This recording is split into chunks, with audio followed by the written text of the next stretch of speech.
back to Hop into Precalculus, and then today I will be going through free response questions from the 2025 exam, starting with the first question. For the first FRQ, we are given function f, which is decreasing and divide for all real numbers, and then we're also given a table with some values of f of x. So for the first question, the function h is defined as h of x equals g of f of x, and we need to find h of 1. So h of 1 equals g of f of 1. And f of 1 we can find in the table, and f of 1 is 1.75. So that equals g of 1.75. And now we can use decimals to plug in 1.75 into this function. So this is g of x graphed.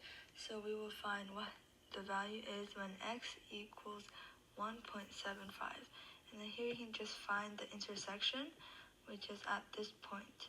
And the y value of that is 0.3348.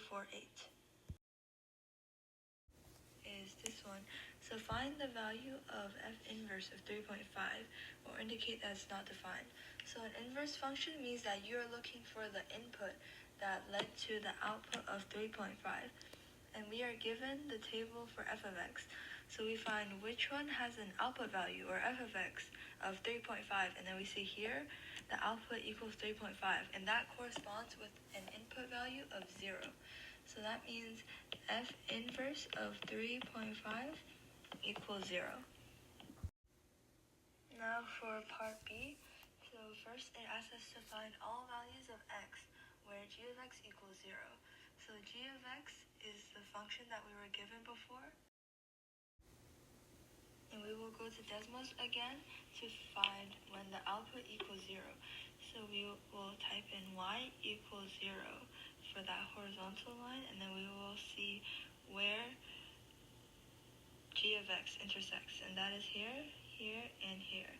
So it is negative 1.233, 1.578, and 5.643.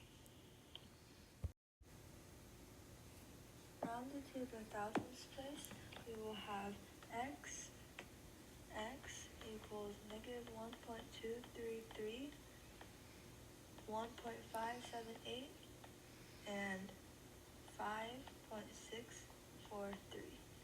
And for the second part, we have to determine the end behavior as x gets infinitely big.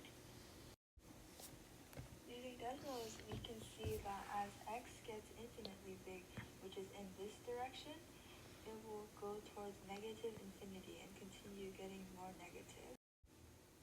To write this in the mathematical notation of a limit, we have limit as x approaches infinity of g of x equals negative infinity. Now for part C, we have to answer what type of function best models function f.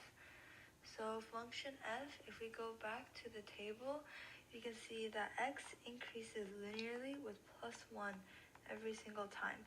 And then f of x is halved every single time. So that means this is exponential.